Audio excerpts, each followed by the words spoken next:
भगवान ने हमें आवश्यक सब कुछ दिया है। स्वामी सत्य रूपानंद। अपने जीवन में उन्नति के लिए कुछ करना चाहिए। जीवन में दुर्योधन वृत्ति अधिक है कि सभी चीज़ों का स्वामी मैं ही हूँ, सब पर मेरा ही अधिकार है। हमारे जीवन में अर्जुन की वृत्ति आई तो समर्पण की बुद्धि आएगी, जैसे अर्जुन के कृष्ण के प्रति थी। भगवान उसी पर कृपा करते हैं जो अपना सर्वस्व त्याग कर आकुल होकर प्रार्थना करते हैं, उनके शरणागत होते हैं। जीवन में शांति कोई नहीं दे सकता, हमारा मन ही हमें शांति देगा। ईश्वर की योजना से हमारी जैसी परिस्थिति है वह हमारे कर्मों के कारण ही है। जीवन में हम शांति चाहते हैं, लेकिन हमारे कर्मों के कारण हमारा मन अशांत रहता है।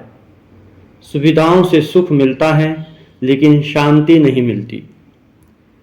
यह चाहिए वह चाहिए, ऐसी वृत्ति से मन में अशांति आती है। हमें विचार करना चाहिए और अपने मन से कहना चाहिए कि हमको कुछ नहीं चाहिए।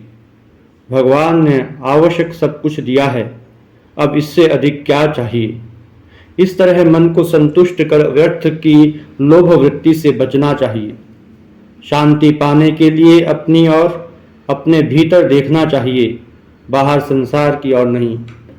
लेकिन लोग चाहते हैं शांति, लेकिन देखते हैं संसार की ओर। ऐसा करने से शांति कभी नहीं मिल सकती।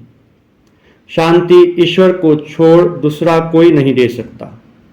हमारी आत्मा सच्चित आनंद स्वरूप है, उसमें कभी अशांति नहीं आ सकती। चाहा गई चिंता मिटी मनवा बेपरवाह, जिसको कुछ नहीं चाहिए वह शान का शाह।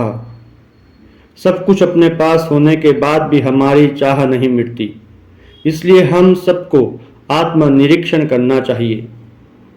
भगवान श्री कृष्ण कहते हैं, अशांतस्य कुतः सुखम।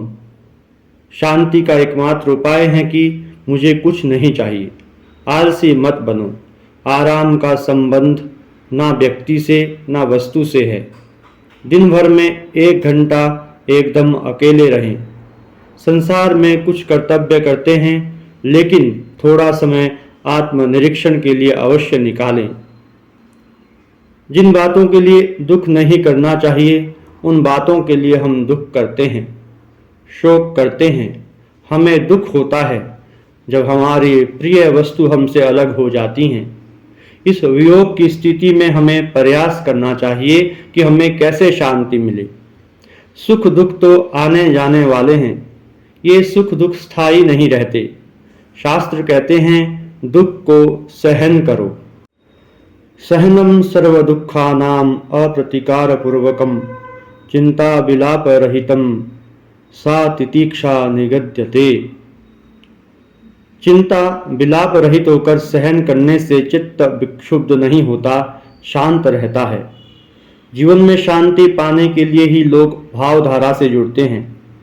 सब तरह से अशांत निराश हुआ आदमी जब रामकृष्ण भावधारा से जुड़ता है तो उसे ऐसा लगता है कि श्री रामकृष्ण देव ने जो बताया है यही तो सच्चा शांति का मार्ग है।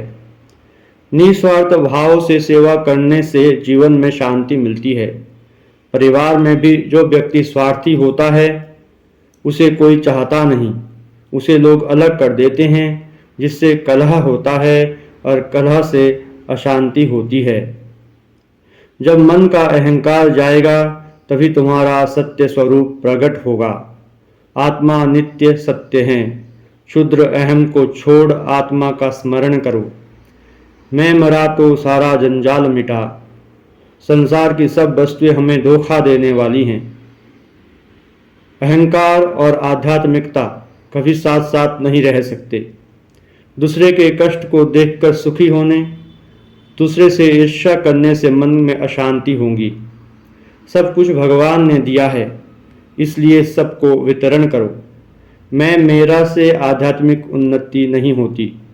मौत के एक झटके से सब कुछ यहीं छूट जाएगा।